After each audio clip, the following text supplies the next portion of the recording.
Now, in an effort to address the recurring tragedy of deaths during the initiation season, Minister of Cooperative Governance and Traditional Affairs Velenkosini Hlabisa met with Eastern Cape Kings to deliberate on safer customary initiation and mechanisms that can be put in place to ensure the upcoming initiation periods results in 0 fatalities.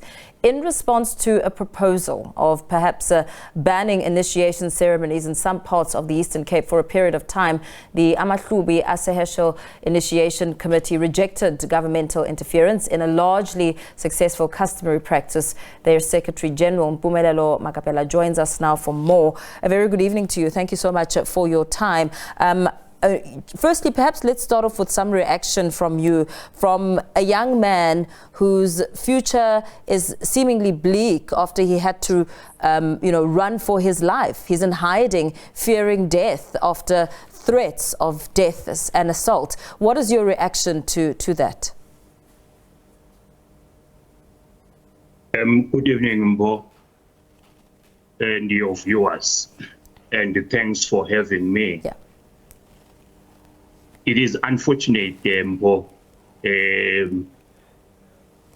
to have a child who is running away for fear of assault when he is actually supposed to be enjoying receiving the custom of manhood. It is unfortunate. It is unfortunate for our young people to be as if there are no adults to intervene. It is not supposed to be like that. The child should be actually assisted to be not scared. Many people before him during his life or his younghood or his youth, even after he is an adult, this custom will be actually conducted, but conducted in a fair manner, in a safe space, and confidence should be actually built on that child. I don't think it is supposed to be like that. I mean, he was concerned. He was concerned about his future. I mean, an infection to his manhood, not feeling like there is urgency in addressing his problem. And of course, I mean, he's one of hundreds who've gone through the same rite of passage and perhaps the same experience. That in itself speaks to some of the fears. I mean, we've had Controlesa weighing in to say that they don't do, it shouldn't be anything that threatens lives. And, they cannot condemn the victimization, and it shouldn't be a culture that's forced upon some who may be feeling like, their lives are at stake and their manhood as well. You're correct, Mpo, even if one is an initiate. Yeah. The Bill of Rights of our Constitution in South Africa applies. So it doesn't mean just because a child is an initiate, then he has got no rights. He has got rights, he's protected.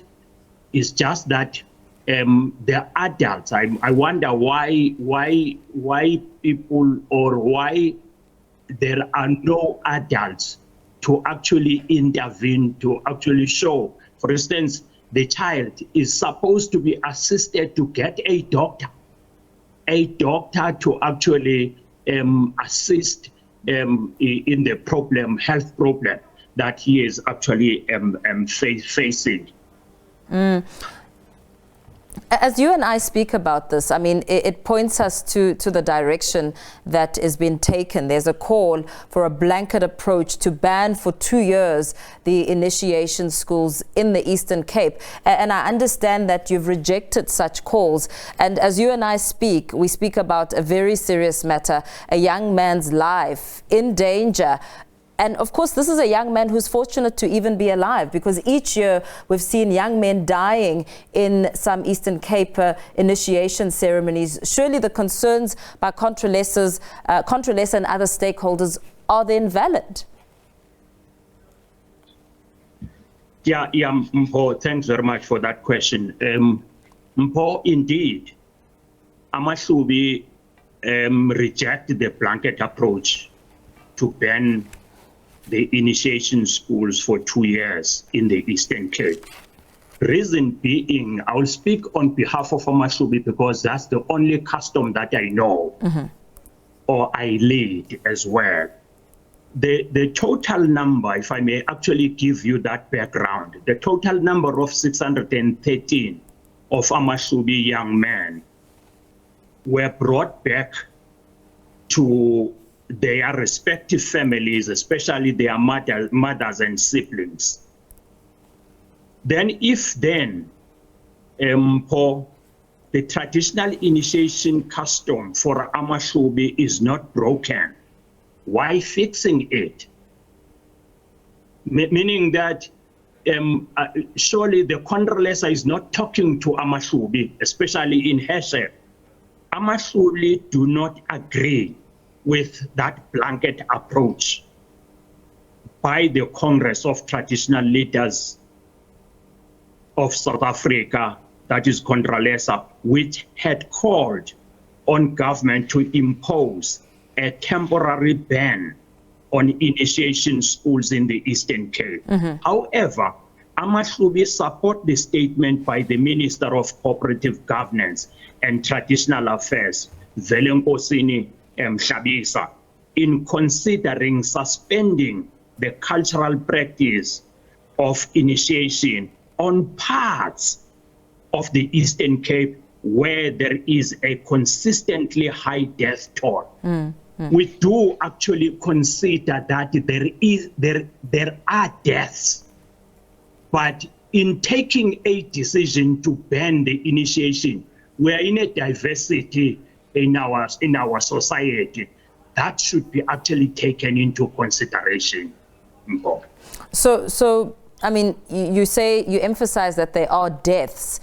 And you said to me at the start that when it comes to amaHlubi, that the young men were returned to their families, but you didn't say all of them. Are you saying that some did lose their lives in the process, and this is something that we should be accustomed to and accept?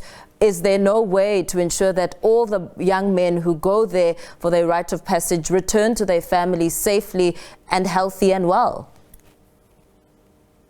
Correct, Mbo. Thanks very much. Correct, Mbo. We registered 630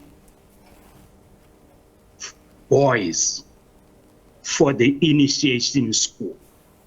We brought them back as that same number, that is 613, as young men. Mpo, maybe let me actually give you this. amaHlubi do this custom maybe in a different way. Yeah. The first thing, I don't know whether maybe you've got a boy. When you've got a boy, you take that boy to amaHlubi traditional school. First thing that we are actually looking for is the father to that child. Yes. If the father demised, we look for the relative man from that family.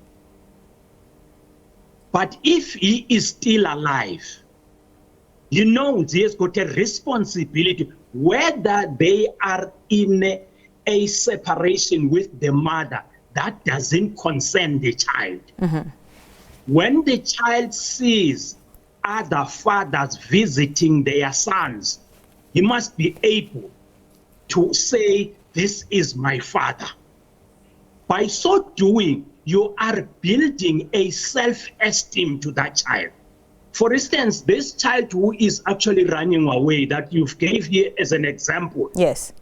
It's not supposed to be like that, because I'm asking myself, where's the father? If the father is not alive, where are the relatives? Because as amaHlubi, we've got no street kids. We don't have that. All the children, your children are my children. That's how we defeat all what is actually happening. It's one of the weapons in our conflict. Mm-hmm. Yeah, well, thank you very much for that. And perhaps this is where we have to leave our conversation, but I see your perspective, and thank you for weighing in the discussion.